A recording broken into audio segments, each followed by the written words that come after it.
शांति। 22 सितंबर 2022 आज की साकार बाबा की महावाक्य। बाबा कहते, मीठे बच्चे, जितना समय मिले सच्ची कमाई करो। चलते फिरते कर्म करते बाप की याद में रहना ही सच्ची कमाई का आधार है। इसमें कोई तकलीफ नहीं।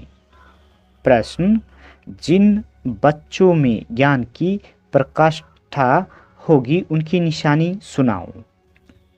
उत्तर, जिनमें ज्ञान की प्रकाष्ठता होगी उनकी सब कर्मेंद्रियां शीतल हो जाएंगी, चंचलता समाप्त हो जाएंगी अथवा एक रस हो जाएंगी, मैनर्स सुधरते जाएंगी। दूसरा प्रश्न, शिव बाबा की याद बुद्धि में यथार्थ नहीं है तो रिजल्ट क्या होगी। उत्तर, बाबा कहते हैं, कोई न कोई विक्रम जरूर होगा। बुद्धि इतना भी काम नहीं करेगी कि हमारे द्वारा कोई विक्रम हो रहा है। बाप का फरमान न मानने के कारण धोखा खाते रहेंगे। गीत है, आखिर वह दिन आया आज। ओम शांति।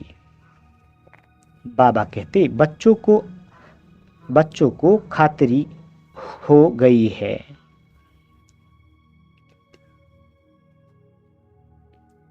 ओम शांति। बाबा कहते, बच्चों को खातिरी हो गई है कि बेहद का बाप आया हुआ है।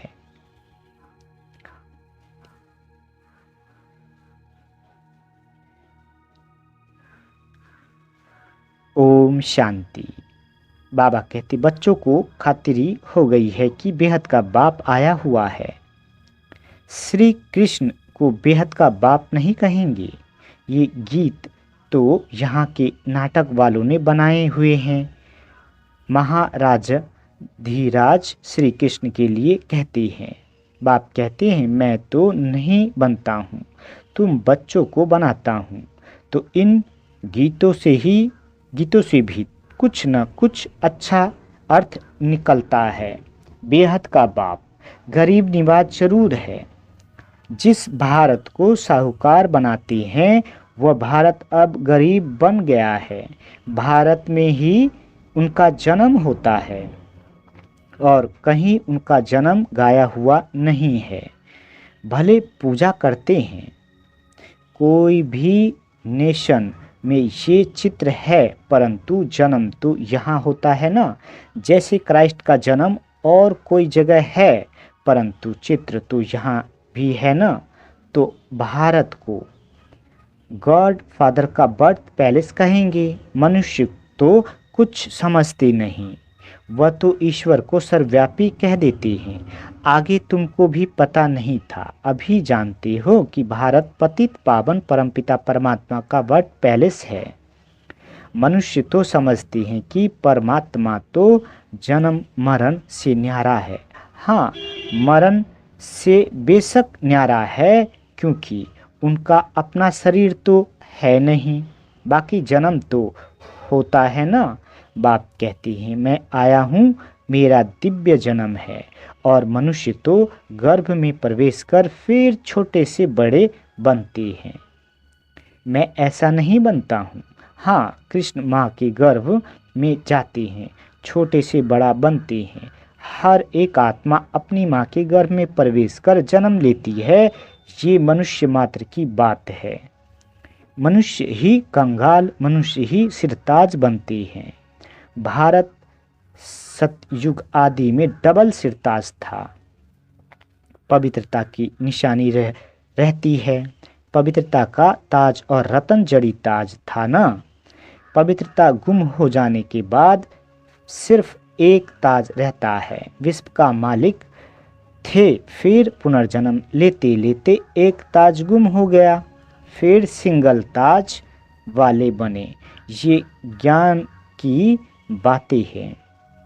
बाबा कहते, पूज्य से पुजारी बनने के कारण एक ताज गुम हो जाता है। राजाएं पतित होते आए हैं और जो पावन राजाएं सूर्यवंशी चंद्रवंशी पास्ट हो गए हैं, उनके चित्रों की पूजा करते आए हैं। जो पवित्र पूज्य थे वही फिर पुजारी बने हैं। उन्हों को ही 84 जन्म भोगने पड़ते हैं। जो भारत कल पूज्य था सो अब पुजारी बना है। फिर पुजारी गरीब से पूज्य साहूकार बनना है। अब तो कितना गरीब है। कहाँ हेवन के महल थे, मंदिर के ऊपर भी कितने हीरे जवाहरात जड़े हुए थे, तो वे अपना महल तो और ही अच्छा बनाते होंगे ना। अभी तो कितना गरीब है, गरीब से साहूकार अभी तुम फिर बनते हो। पुरुषार्थ तुम बच्चों को करना है। युक्तियाँ रोज बतलाते हैं बाबा, कितना टाइम फुर्सत मिले ये याद की कमाई करनी है। ऐसे बहुत काम होते हैं जिसमें बुद्धि नहीं लगानी होती है, कोई कोई में बुद्धि लगानी पड़ती है। तो जब फुर्सत मिलती है, घूमने फिरने जाते हो, तो बाप की याद में रहो। ये कमाई बहुत करनी है, ये है सच्ची कमाई। बाकी तो वो है अल्पकाल के लिए झूठी कमाई। ये शिक्षा तुम बच्चों को अभी ही मिलती है। तुम जानते हो कि हमको बेहद के बाप से बेहद का वर्षा लेना है। इसमें कोई भी तकलीफ नहीं है, घर बार भी नहीं छुड़ाते हैं। सिर्फ कहते हैं बच्चे विकार में नहीं जाना है। इस पर ही अक्सर करके झगड़ा चलता है, और सत्संगों में ऐसे झगड़े थोड़े ही होते हैं। वहाँ तो जो सुनाया वो सत सत कहकर चले जाते हैं। झगड़ा यहाँ होता है। इस रुद्र ज्ञान यज्ञ में असुरों के विघ्न जरूर पड़ेंगे।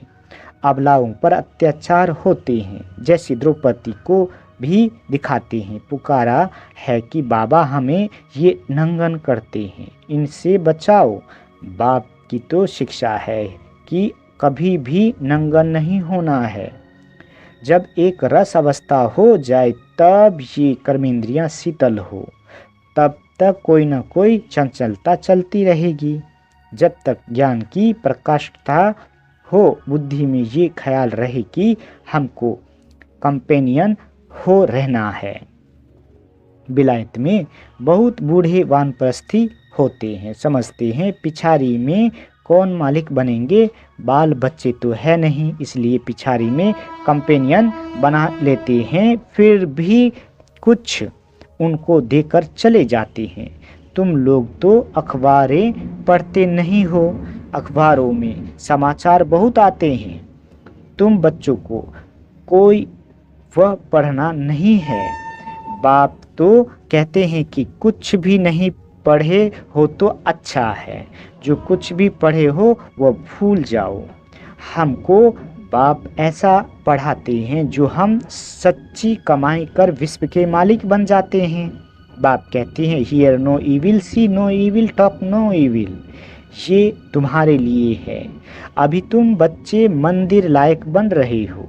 तुमको ज्ञान सागर बाप मिला है तो उनका ही सुनना पड़े। दूसरे की तुमको क्या सुनने की दरकार है। मनुष्य टीचर के पास, गुरु के पास जाते हैं तो गुरु कभी ऐसे कहते हैं क्या कि काम विकार में नहीं जाओ। ये तो पावन बनने की शिक्षा देते नहीं। कोई को वैराग्य आता है तो वह घर बार छोड़ भाग जाते हैं। बाप जो शिवाचार्य है वह ज्ञान का कलश तुम माताओं के सिर पर रखते हैं।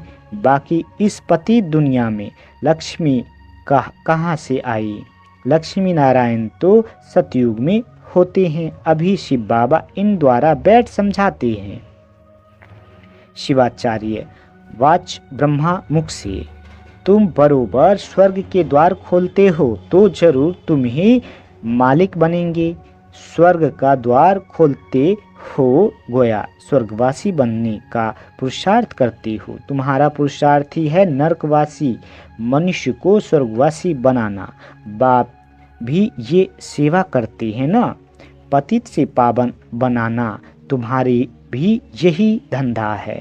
जो बाप का धंधा है, आत्माओं को स्वर्गवासी बनाओ। स्वर्ग की चाहना तो सब रखते हैं ना। कोई मरता है तो कहते हैं फलाना स्वर्ग पधारा। उनसे पूछना चाहिए कि जब वह स्वर्ग में गया तो फिर नरक में बुलाकर ब्राह्मण आदि क्यों खिलाते हो? फिर तो ये अज्ञान अंधियारा हुआ। तुम यहाँ से सूक्ष्म वतन में ले जाकर खिलाते हो, क्योंकि तुम जानते हो ये पवित्र भोजन है। वह जो मर जाते हैं उनको पवित्र भोजन थोड़े ही मिलता होगा। बाबा कहते लिखते हैं, बाबा फलाने का भोग लगाओ तो उनको पवित्र भोजन मिले। गाया हुआ है, देवताएं भी ब्रह्मा भोजन को पसंद करते हैं। बरोबर तुम्हारी महफिल सूक्ष्म वतन में लगती है। ऐसे नहीं कि ध्यान कोई अच्छा है, नहीं, योग को ध्यान नहीं कहा जाता और ध्यान को योग नहीं कहा जाता। बाप कहते हैं मेरे साथ बुद्धि योग लगाओ तो विक्रम विनाश होंगी। वैकुंठ में जाकर रास विलास करते हैं, वह कोई कमाई नहीं है। मुरली तो सुन नहीं सकते। ये भोग आदि तो एक रस्म रिवाज है। ड्रामानुसार मनुष्य की रस्म रिवाज और संगमयुगी ब्राह्मणों की रस्म रिवाज में रात दिन का फर्क है। यहाँ से जाकर सूक्ष्म वतन में खिलाते हैं। इन बातों को जब तक नए समझे नहीं तब तक संशय उठता है। हम कहेंगे ड्रामा अनुसार इसकी तकदीर में नहीं है, तो संशय पड़ा और चला गया।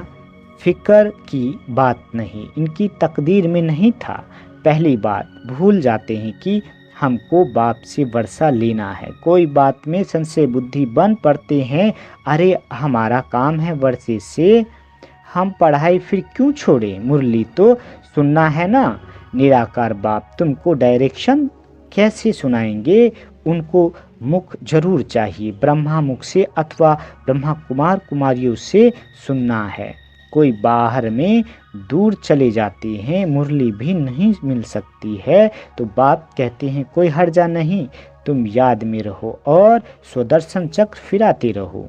ये बाप की श्रीमत मिली हुई है। कहाँ भी हो तुम लड़ाई के मैदान में हो, बाप मिलिट्री वालों को भी समझाते हैं कि तुमको वह सर्विस तो करनी है, ये तो तुम्हारा धंधा है। शहर भी संभाल करना है, शहर की संभाल करनी है। तुम पगार खाते हो, तुम पगार खाते हो, एग्रीमेंट की हुई है तो संभाल भी करनी है। बुद्धि में लक्ष्य तो बैठा हुआ है। बेहद का बाप स्वर्ग का रचयिता है। वह कहते हैं बच्चे तुम मेरी याद में रहो तो विक्रम विनाश होंगे। शिव बाबा की याद में रहकर खाओ तो कोई ऐसी चीज होगी वह पवित्र हो जाएगी। जितना हो सके परहेज भी रखनी है। लाचारी हालत में बाबा को याद करके खाओ, इसमें ही मेहनत है। ज्ञान को युद्ध नहीं कहा जाता, याद में ही युद्ध होती है। याद से ही विक्रम विनाश होंगे। माया का थप्पड़ नहीं लगेगा, देह अभिमानी नहीं बनेंगे। तुम अपने को आत्मा समझो। तुम शरीर को याद करते रहते हो, आत्मा को भूल गए हो। इसलिए पूछा जाता है आत्मा का बाप कौन है? उनको जानते हो? उनका नाम रूप देश का लिखो। उनमें भी वैरायटी लिखते हैं। कोई लिखते आत्मा बाप हनुमान है, आत्मा का बाप हनुमान है। कोई क्या लिखते कितना अज्ञान है। तो फिर समझाया जाता है आत्मा तो है निराकार, तुम्हारा गुरु तो साकार है। निराकार का बाप साकार कैसे होगा? समझाने की प्रैक्टिस पर सारा मदार है और साथ में मैनर्स भी अच्छे चाहिए। बहुत अच्छे बोलने वाले हैं, दूसरों को तीर अच्छा लग जाता है। खुद में मैनर्स ना होने कारण उन्नति होती नहीं। याद बहुत अच्छी चाहिए। कोई तो ज्ञान बहुत अच्छा सुनाते हैं, योग कुछ भी नहीं। ऐसे नहीं कि योग बिगैर ज्ञान की धारणा नहीं हो सकती है। धारणा तो हो जाती है। समझो किसी को हिस्ट्री ज्योग्राफी सुनाते हैं, वह तो झट बुद्धि में बैठ जाएगा। बाबा की याद का कुछ भी बुद्धि में नहीं होगा। मांस मदिरा भी खाते होंगे, ये तो एक कहानी है। वह याद पढ़ना तो सहज है। हिस्ट्री ज्योग्राफी बुद्धि में आ जाती है, याद की बात ही नहीं, पवित्रता की भी बात नहीं। ऐसे भी बहुत हैं शिव बाबा को याद नहीं करते तो विक्रम विनाश होते नहीं और ही जास्ती विक्रम करते रहते हैं। इतना भी बुद्धि काम नहीं करती कि ये विक्रम है। फरमान न मानना ये तो बड़ा पाप है। शिव बाबा का फरमान है ना, ये करो, उनका फरमान नहीं मानेंगे तो बड़ा धोखा खाएंगे। बाकी हिस्ट्री ज्योग्राफी सुनना तो बड़ा सहज है, बाबा ने समझाया है, तुम स्कूल में भी जाकर समझा सकते हो। ये तुम हद की हिस्ट्री ज्योग्राफी पढ़ते हो, बेहद की तो तुम पढ़ते नहीं हो। लक्ष्मी नारायण का राज बताओ कहाँ कहाँ गया? सूर्यवंशी चंद्रवंशी डिनास्टी जो चली वह फिर कहाँ गई? उन्हों का राज किसने छीना, किसने चढ़ाई की? तुम बच्चे ही जानते हो कि ये चक्र कैसे फिरता है। ये किसको भी समझाओ तो 7 रोज में बुद्धि में आ जाएगा, परंतु मैनर्स नहीं। ऐसे नहीं कि विकार में जाने से हिस्ट्री ज्योग्राफी को भूल जाएंगे। सारी बात योग की मुख्य है। योग में ही माया धोखा देती है। तुमको सर्वगुण संपन्न यहाँ ही बनना है। कई प्रतिज्ञा करके भी फिर ठहर नहीं सकते हैं। माया बड़ी प्रबल है ना। बाप को पूरा याद नहीं करते हैं तो विक्रम विनाश नहीं होते हैं और ही डबल विक्रम करते रहते हैं। उनको पता भी नहीं पड़ता और कहने से भी समझ नहीं सकते। बाबा कहते तुम बच्चे जानते हो कि बाप गरीब निवाज रहम दिल है। हम बच्चों को खास और सबको आम समझाते रहते हैं। इन पर्टिकुलर खास हम सुख धाम में जाते हैं, इन जनरल आम मुक्ति धाम में जाते हैं। सतयुग में बरोबर इन लक्ष्मी नारायण का ही राज्य था। फिर चंद्रवंशी, उनके बाद इस्लामी बौद्ध आदि आए हैं तो वह आदि सनातन धर्म गुम हो गया है। बड का झाड़ कलकत्ते में जाकर देखो, फाउंडेशन है नहीं, सारा झाड़ सड़ा है, सारा झाड़ खड़ा है। ये भी ऐसे है, अब फिर से स्थापना हो रही है। अच्छा, मीठे मीठे सिकीले दे बच्चों प्रति माता पिता बाप दादा का याद प्यार और गुड मॉर्निंग। रूहानी बाप की रूहानी बच्चों को नमस्ते। हम रूहानी बच्चों की रूहानी माता पिता बाप दादा को याद प्यार गुड मॉर्निंग और नमस्ते मीठे बाबा नमस्ते। धारणा के लिए मुख्य सार। पहला पॉइंट, किसी भी बात में संशय उठाकर पढ़ाई नहीं छोड़नी है, बाप और वर्षे को याद करना है। दूसरा, एक बाप से ही सुनना है, बाकी जो पढ़ा है वो सब भूल जाना है। Hear no evil, see no evil, talk no evil. बाबा वरदान देते, बाप की छत्र छाया के नीचे रह माया की छाया से बचने वाले सदा खुश और बेफिक्र भव। बाबा कहते माया की छाया से बचने का साधन है बाप की छत्र छाया। छत्र छाया में रहना अर्थात खुश रहना। सब फिक्र बाप को दे दिया। जिनकी खुशी गुम होती है, कमज़ोर हो जाते हैं, उन पर माया की छाया का प्रभाव पड़ ही जाता है, क्योंकि कमजोरी माया का आह्वान करती है। अगर स्वप्न में भी माया की छाया पड़ गई तो परेशान होते रहेंगे, युद्ध करनी पड़ेगी। इसलिए सदा बाप की छत्र छाया में रहो, याद की छत्र छाया है।